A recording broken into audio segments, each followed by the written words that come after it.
welcome back to my channel, or if you're listening on the podcast, welcome back to the Unleashed podcast. I'm super excited for today's episode. I'm going to be chatting about the metaphysical belief around pain, and I've always taken an approach to health that is less common. So I like looking into things that people don't often think about, and because there's so many health coaches and personal trainers and people doing nutrition plans who focus solely on what meets the eye or numbers that can be measured, I guess you can say. I love looking into the things that people don't often think about, or things that people don't even realize are possible. I've been told a few things about this in the past, like when I broke my toe, I got told that means you need to slow down, and different areas in your body can mean different things in your life. So it's kind of like a spiritual way of looking at things. But before we get into it, I'll just go through a couple of housekeeping things and a little story about the doctors as well, just to elaborate on something after a complaint I got, I guess you could say. So first of all, if you hear a dog barking in the background, I apologize. The neighbor's dog has been barking literally for, well, it's across the street for literally 2 weeks straight, like all day, every day, and I've gone over to see what it is, and it's just in the yard, like barking at thin air. There'll be no one around. Even when I close all the windows and doors, it still doesn't even block it out. So I just wrote them a note last week and just said, hey, just letting you know your dog's been barking all day at nothing, so I'm not sure if something's wrong, and just left it on the doorstep. And when I walked past at night time, he was actually out in the yard petting it and stuff. So I was like, oh, that makes me feel really good, because I don't know, it could have been like a health issue or something's up with the dog, and he was actually out there looking after it. So that made me happy. And then it hasn't stopped, and it's been so frustrating. I'm in the process of actually getting tested for ADHD, so I've got to go back to my second psychiatrist appointment. And if that's the case, like, I've always been a person that gets so annoyed at like any kind of background noise, like they're doing roadworks across the road and I keep hearing this digger be like ding ding ding ding ding ding all day, and I'm like, oh, I can't block out the noise. And I try to put on lo-fi music, but then I can't concentrate on what I'm doing if there's like music playing. And yeah, I just wrote them another letter now. Like, I understand when people have to work full time and they're not home, so we didn't even know the dog was barking, so I definitely had sympathy for that. So I just said, like, maybe taking it for a morning walk will help get its energy out, or giving it a bone or some kind of toy for mental stimulation, just to help when they're not home, kind of thing. So yeah, so if you hear that in the background, sorry about that. Hopefully it'll kind of ease off in the next week or so. Number 2 is that I've just opened up 8-week slots for one-to-one nutrition mentorship. So this is super exciting. It's not something I usually do. I've just been restructuring my whole entire business. I was doing group programs, and I used to do one-to-one appointments when I lived in Rockhampton. And of course, I've got my online plant-based recipe app, but I don't usually do like one-to-one ongoing coaching or mentorship. So there's only a handful of slots open, just to make sure that I can give the right attention to everyone required, and there'll be weekly check-ins, meal guidance, all that kind of thing. And it's not going off calories or macros, it's more helping people with intuitive eating and learning about their body signals and how to trust themselves again, and working through food intolerances or digestion and bloating, help with fueling yourself for exercise performance and things like that. So that is super exciting. If you're interested in that, I'll put all the relevant links below. And the third thing before we get into the video, I just wanted to touch on something with the doctors, because I've made a few videos recently where I've discussed my experience. Like, I had all these health issues, feeling like I was going to pass out for a week and a half. I just couldn't get out of bed. I would have like a 3-hour promo job at night, and I had to stay in bed the whole day just to get up to do 3 hours of work. That's like completely abnormal, and I was just so out of it, and I didn't know why. And I'm so terrified of blood tests, but I managed to force myself to go and get it done. And I went back for the results, and the doctors just told me I'm fine, nothing's wrong. Both the doctors that I had, they were very frustrating, and the doctors weren't even putting in an effort. Like, the lady would just stare at her computer and mumble, like not even look at me to speak. So that was an issue. And then when I went for the results, the man I went to, he just told me like, oh, you're fine. Like, the results show nothing. You might have depression. And I'm going to him because I feel like I was going to pass out for a week and a half. What's that got to do with depression? So I was putting a few rants online, like just saying how frustrating frustrating it is that they just want to prescribe you some pills and they don't want to get to the bottom of the issue. And I put that in one of my email newsletters and had a response back from this guy saying like, I can't tolerate someone who's putting down a whole industry. I'm actually in medical school, and he was quite offended by it. So I wanted to elaborate a little bit because I believe that the way we perceive things is obviously based on our own personal life experiences, and that can relate to anything in life. So when I was going through all my digestive issues and bloating before I went plant-based and before I even studied nutrition, I would go to hospital and they've never asked, are you intolerant to any foods? What's your lifestyle like? How often do you exercise? Do you know if you're lactose intolerant or sensitive to gluten? Have you ever done a food elimination diet or low FODMAP diet? Like, it was in my bowel feeling like my organs were going to burst out of my stomach in the emergency room.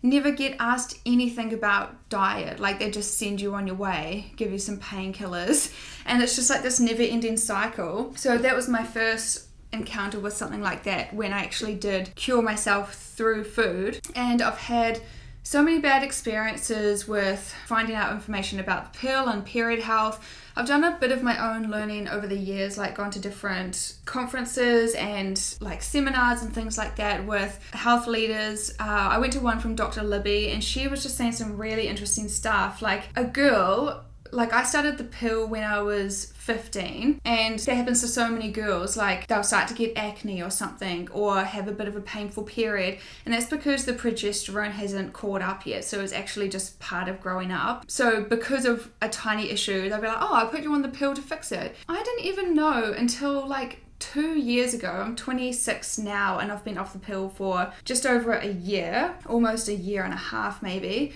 And I didn't even know until right at the end that the bleed wasn't even your real period. So I was on it for 10 years and I didn't even know that. And I didn't know that the pill actually changes your brain and changes who you're attracted to when you're on the pill, meaning that you can attract relationships that aren't even meant for you. And I went to different doctors, like, because my pain was so bad, I would usually take the pill straight for about 3 months and then just get it, have the bleed every 3 months instead of every month. And I asked a couple different doctors, like, oh, is it okay that I only do it every 3 months instead of every month? And some would be like, oh, I don't know. And then some would be like, oh, no, you shouldn't. And then some are like, yeah, that's absolutely fine. And everyone had different answers. Like, no one knows what's going on. So of course my level of frustration from the experiences I've had in my life would lead me to that conclusion when they just don't ask anything. And it's not necessarily their fault. Like, I've watched all the plant-based documentaries and stuff, and they're just not taught. So I have sympathy for them. Like, they'll go into the medical field being like, oh, I want to help people. I want to be able to contribute towards society. So of course they have good intentions, but it's just the way the system is set up. Like, we all just feed into the pharmaceutical companies. And I just wanted to bring this up this time because I did have a good experience. I went back to the doctor for another test and then went back to get the results. And then this doctor, I asked for a new one, first time ever, because the results didn't show up with anything. And he was like, oh, after there was no other answer, oh, maybe have you considered going to a nutritionist? And I was like, oh, I am one. And we just started laughing. But I went home and I was like, oh my God, that's like the first time a doctor or someone with modern or traditional healthcare has like suggested something about food, like fixing the source of the problem. So that just makes me so happy. I'm like, oh my God, he actually suggested healing through food. So I just wanted to share that little win I had. And as I said, it all is based on the experiences we've had in our life. I usually go down the naturopath route and always recommend that. But I do have a friend who said she went to a naturopath and got recommended $500 or $600 worth of supplements and nothing worked. So of course her view on naturopaths would be different to mine, kind of thing. So I just wanted to touch on that is why I have that view on the medical system, just from being let down time and time again. But I have a little bit of hope after seeing that last doctor. That is a big step in the right direction. And I made sure to tell him as well. It's like, you were better than the last few doctors I've seen, so thank you. Now, I'm just going to be reading the points from this article I found online because it breaks everything down really well. So first up, it says, holistic healing of the individual occurs at different energetic levels. These are the physical, emotional, mental, and spiritual levels. And something else that I've been going through recently as well is diving deep into trauma work. And I'm not a trauma specialist. I'm not like trained to help people through that like a counselor or a psychologist or psychiatrist. But what I've been doing is I've taken the last few months. This is one of the reasons I value time freedom so much. It's the one thing I value in my life. I grew up I had 3 jobs straight out the bat of school. I had 2 jobs at school, and then the week school finished to go into Christmas holidays, I started up a 3rd job. I've always worked so hard throughout my teenage years and early 20s doing hospitality. I did 800 people dinners. I moved to the middle of the desert when I was 17 to work at a casino to save for my degree, literally by myself to another country, to the desert, after I've just grown up in a small town. I think when I was young there was 10 to 12,000 people, so that was a big move. And I had different jobs. At one stage I stayed up for 54 hours doing work in the restaurant, had a half-hour break, worked the night cocktail lounge, then worked in the nightclub, and then walked all the way home by myself, got in my chef's uniform, had a bowl of cereal, walked all the way into town because I didn't have a car, to do 5 a.m. till 10 a.m. breakfast chef, and then walked all the way home, and then would sleep for 3 hours and then get up and start all again. So that's what my life was like in my younger years, and I feel like that's really affected my energy now. I've just never quite recovered from it. But since I've had more space in my day, more time freedom, it's given me the mental capacity to dive really deep into things and really think about your goals. And I don't know, when you have space, that's when you think about your best ideas instead of just waking up and you're busy all day every day till the moment you go to sleep. I love the serenity of the lifestyle I have now and just having more balance. So I've been doing lots of trauma work. I worked through a lot of the stuff from my last relationship and tried to make sure I didn't bring that into my new relationship. Of course, some of it you can't fix it straight off the bat. It's an ongoing process with how you deal with conflict and your self-worth after you've been knocked down so many times. It's always more improvements to be made. But I contacted the person I used to live with at the last house after I moved out and just wrote a big letter on the computer, getting everything off my chest, and made sure to proofread and everything before sending.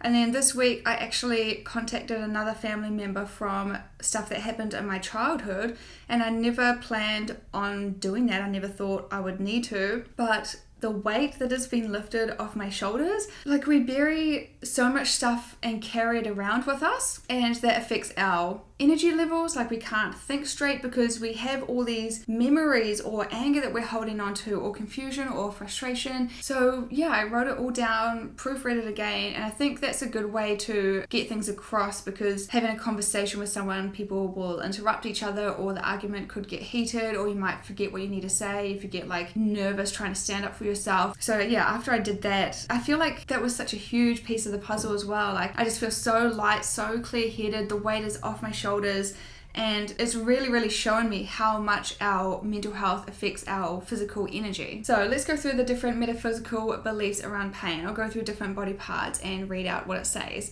So headaches. Pain always indicates separation of some sort from something. Usually we say separation from what is the truth. The greater the pain, the more important that something is. So depending on which part of the head is afflicted, the meaning changes. The vertex. The top of the head is associated with our connection to the universe or God. Pain here is associated with separation from that higher power. It is also associated with the kidneys, and the emotion is fear. Both the gallbladder and urinary bladder channels traverse the top of the head. The gallbladder is associated with courage, and the urinary bladder, through its associate with the kidneys, is associated with fear. The top of the head is used extensively to calm the spirit in Chinese medicine. The forehead is associated with the third eye, both in chakra theory and traditional Chinese medicine theory. The third eye is associated with introspection and illumination of your own inner being. So this could refer to not only the eyes that look outward, but eyes that look inward, and is indicated in some emotional disorders. The sides of your head are associated with courage, especially courage to face your world. Migraine headaches, usually located in the front quadrants, right or left, indicates a separation from your world. The involvement of eyes and the migraines indicate not only an unwillingness to look without, but to look within. Most migraine sufferers report not only severe pain behind the eye, but also acute sensitivity to light. The gallbladder channel is associated with courage. The small intestine channel is involved with deriving nourishment from the world, and the small intestine channel is connected to the heart, where the emotion is joy and mind is located. Lack of joy with oneself is strongly indicated by pain in this area. The back of your head represents your past. Some say also this is an area of spirituality. Pain here represents something in your past that is not complete and remains unforgiven. The back of the head is traversed by the gallbladder channel and urinary bladder channels, indicating anger born of fear. The back of the head is thought to be the seat of spiritual experiences. The only way to see them through is inner sight. Pain in the back of the head represents an unwillingness to look deep within for the source of light and truth. Now, moving on to back. The spine represents the support you think you have in life and your alignment with those supported forces.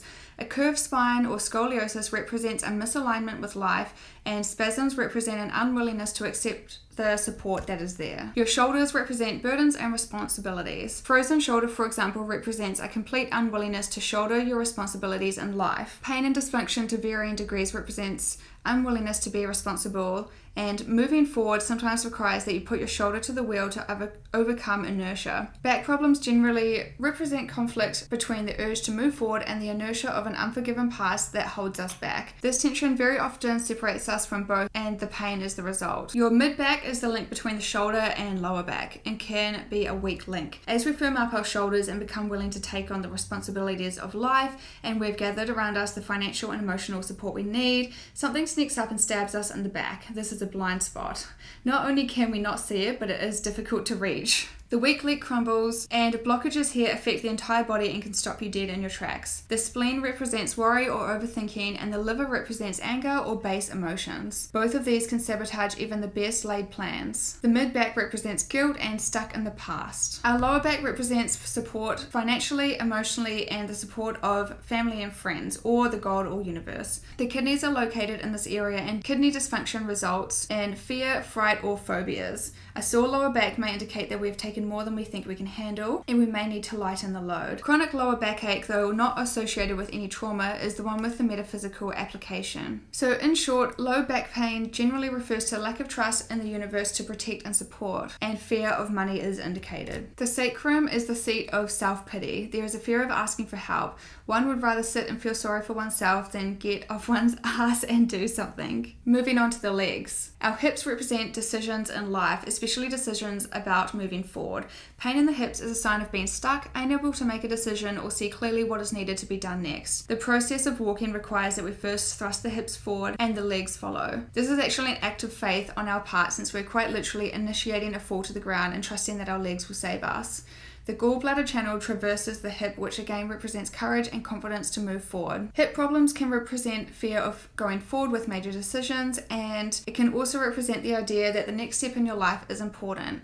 Pain or discomfort advises you to slow down or stop, look around, buy a map, or ask for some directions. Our thighs are the link between the hips and decisions, and the knees, pride. Very often when we have made a decision to take the next step, pride gets in the way. What if I look stupid? What if it's not right? What if it doesn't work out? Our knees lock up or turn to jelly, and we are prevented from moving forward. The pain that begins in the hips and shoots down the thigh is the separation from our desire and decision to move forward, and our fear of falling flat on our ass. Thigh problems also can represent retaining childhood trauma. Our knees represent pride. In spiritual practice, it is suggested that one must go down before one can rise up. In practice, every time we move forward in life or approach change, we approach the unknown. We may feel vulnerable or unsure. We may stand still, stiff-kneed, resisting the winds of change. It is interesting to note that stiff, sore knees are a symptom of kidney deficiency whose emotion is fear. Rather than admit our fear, we resist it until it overwhelms us. While knees represent pride, and it is said that pride goes before the fall, knees can also represent humility, which is the wisdom to be yielding on the face of change. So in short, knee problems may be said to indicate being stuck in the ego, too proud to bend. Our shins also represent another weak link. Although the shins are mostly bone, the hardest substance in the body, they are quite sensitive and brittle. A slight whack on the shins is not only painful, it weakens the entire body and stops it cold. When we have organized ourselves to move forward, to take the next step towards the goal we have set, and are in the process of taking it, something comes along and and send you tumbling. It is something we trip over because we don't see it, even though it is right there in front of us. Very often what trips us up is the loss of which we haven't properly grieved. Moving forward always means something gets left behind. Moving forward is often marked by a jumble of emotional responses which need to be sorted out, especially if we are resisting it. Ankles represent flexibility, which is important as one navigates the twists and turns of life. Stiff, painful ankles means that change is difficult for you. Maybe you are one who digs in your heels and resists moving forward. This is actually crazy because I have been having, so what was the last one? Shins and ankles. This is so weird. One of the reasons I went to the doctor is because I have oh my god, I'm getting emotional. It's just so weird and so interesting, and that's why I just like sharing this stuff to the world, like the stuff that people don't usually think of. So one of the reasons I went to the doctor is because I have extreme pain in my shins and ankles, and when I get my time of month, most people get it in their hips and lower back, and I get a little bit of pain there. But my pain is from the middle of my shin going outwards. So it's been so extreme. Some days I take 8 to 10 painkillers a day. I had to get a prescription for some really strong ones. And I had to go back to the doctor because my period wasn't even coming up. And this has happened the last 2 months. Usually, obviously, you get pain the week before or about 4 days before, but it was happening 2.5 weeks out or 2 weeks out, and just having extreme bone pain. And I'm like, why do I have sore bones? I'm 26 and it's unbearable to the point I'll be laying there. I've even cried a few times at night over the last couple of weeks and just taken so many painkillers. And when you look at this, it's emotional responses that need to be sorted out, resisting change, grieving something that we have lost, we haven't properly grieved something. And obviously I went through a lot in the last year and last few years. So it's the healing journey is never ending kind of thing, even though I've done so much work, there's always more to do. So honestly, whatever you're going through, if you have some kind of pain in your body, I feel I get it all over the place. My neck is always completely crammed up, and I was told when I got an energetic scan a while ago that if I don't learn to stand up for myself in my last relationship, that can actually develop thyroid problems in the future because it's related to your throat. I just find all this stuff so interesting because people don't even know about it. It's all the stuff we don't see. So if there's no physical, practical answer to whatever you're going through, look into things like this, the spiritual side. So back to ankles, the more life forces change upon you, the deeper you dig in. A broken ankle is a good sign to develop some flexibility in your life. Ankles represent mobility and direction. Our feet represent our connection with Mother Earth. Sore, swollen, numb, or painful feet represent the state of our relationship with our Mother Earth, and our base energies. While it is our legs that carry us forward into life, it is the feet that actually make contact with the ground and can stop any advance, or at least make it difficult. In modern society, with its asphalt, concrete, and high rises, we lose touch with the earth and its energies. This may be reflected in our relationship to the one who gave birth to us. Separation can cause real pain. All the leg yin and yang channels meet and flow into each other in the toes. This is an area of high energy and strong effect on the body. This is an area where strong energies are in transition, so our contact with Mother Earth, and our base energies is always ambivalent. We want to draw closer to that love, but at the same time move away on our own course. The feet often store toxic energies, as often to do with grief or resentments, as far away from the heart as possible. This means in the feet. Often these are issues that go all the way back to childhood. Lacking the tools to effectively release grief or resentment, the body stores it like it stores fat. Over time, more and more toxic energies are stored here and fill up the receptacle. In many cases, the entire leg can become involved and the waste starts leaking back into the system. This is a very serious situation that can lead to amputations, blood disorders, and even death, as the body struggles to protect the heart. Metaphysically, it becomes clear that the space you are standing in is painful. The key is to move on. Stop dwelling on the past, release or transform whatever it is that keeps you emotionally standing still. Feet represent our understanding of ourselves, of life, and others, and toes represent minor details of the future. Another little thing I just wanted to add into this, I was gonna ask her if I could talk about it, but I just won't name names. But I met up with a friend for lunch recently and we hadn't caught up since last year. I'm so grateful for my friends, honestly. All my friends are so understanding. I just don't keep in contact with people that often. Quite often I'm just sitting in my own little bubble, working away, chipping away at things in my business and just in my own world. And then I don't like socialize that often. Like I'll see a friend like once every few weeks, or like go for a walk or meet up for a coffee or something. But this year it's really been head down between the show and launching the app and now launching the one-to-ones, all of that kind of stuff. So I hadn't even seen her for so long.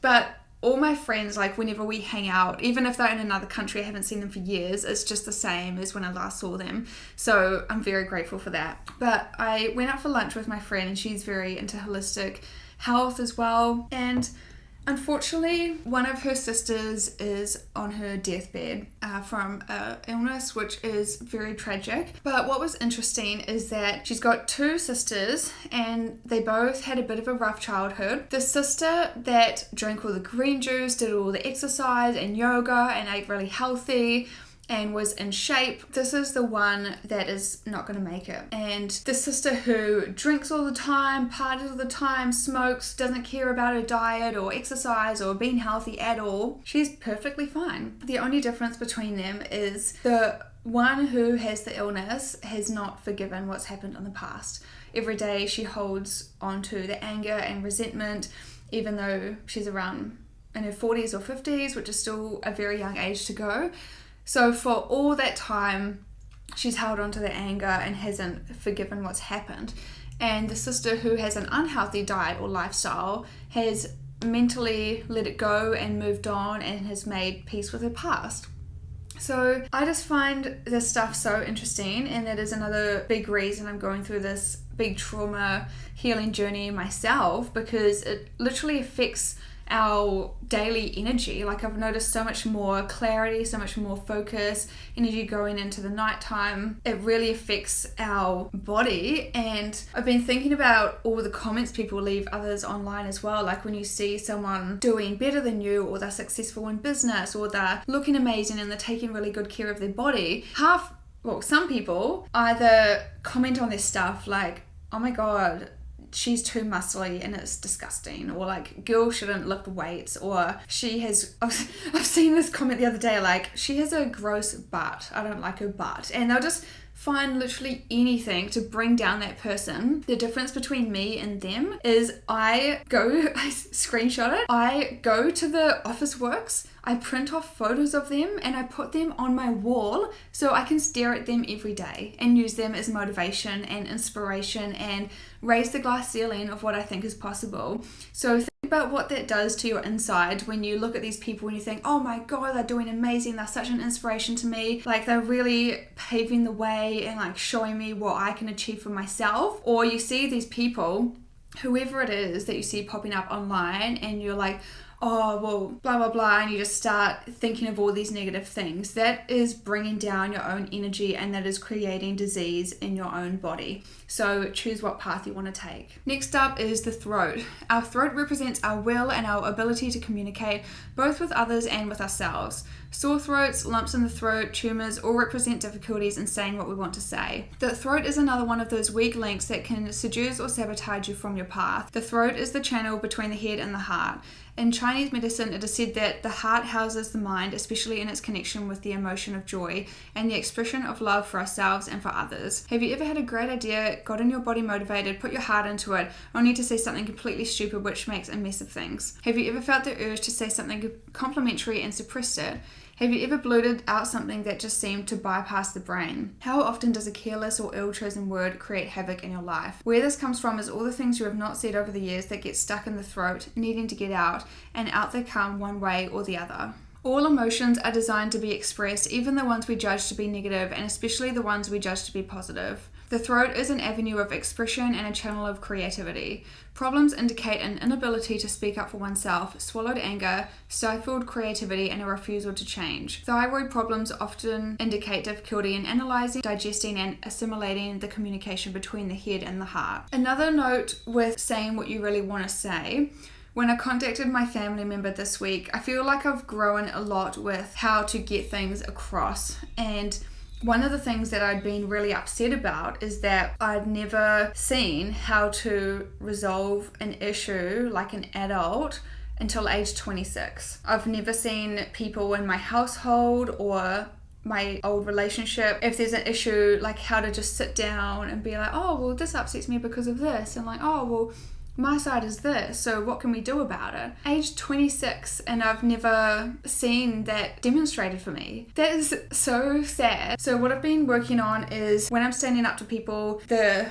childish or mature way to do it would be like, well, you were a fucking bitch to me, blah blah blah, and like people just go off and call each other names. That does not get you anywhere. Raising your voice does not get you anywhere. The other person just shuts off, and it's not a productive way of resolving things. So the way I opened the conversation was, hey, I know that all this stuff has happened in the past and I'm sorry to bring it up now. I didn't want to ruin your day, and I love our relationship now. Like, I love everything that we have and the ways that you support me. All these things that happened in my childhood have been getting me down, and I've realized how much they're affecting me in my adult life with how I perceive other people, how I perceive myself, my self-confidence, my way of dealing with things, my self-talk. And then I listed off the things that were really upsetting me that had just been stuck in my mind over the years. And then at the end saying sorry again to bring this up to you. I just really had to get it off my chest, and just reiterate some positive things about the person again at the end. So it's like a sandwich, I guess,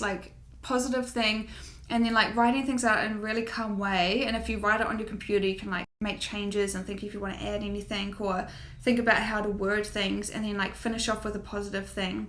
I never want to upset you. I just really have to talk about this, blah blah blah. So it's much better than the way I guess I used to argue, or the way I've seen things demonstrated, just not productive ways of actually working through conflict. So that was my little take on how I did that. The chest or our breasts represent the feminine principle of nurturing and nourishing the connection with the breath of life as it flows through the lungs.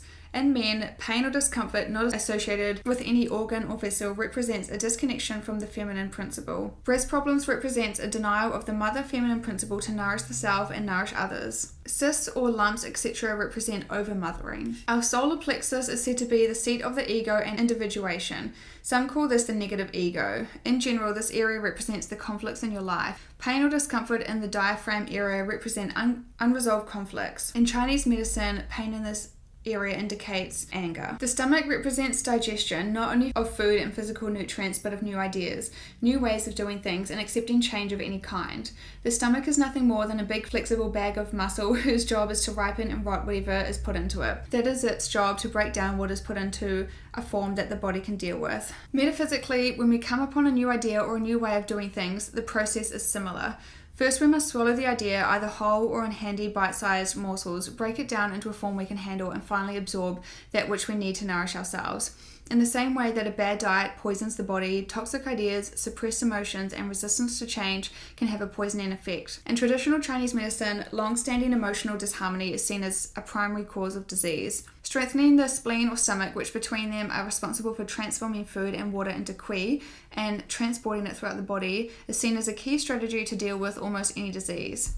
We need to nourish ourselves every day just as we eat nourishing foods. Just as the physical body needs nourishment to grow and carry on its day-to-day activities, so do the emotional, mental, and spiritual bodies. Metaphysically, wellness is not accomplished by a change in diet alone.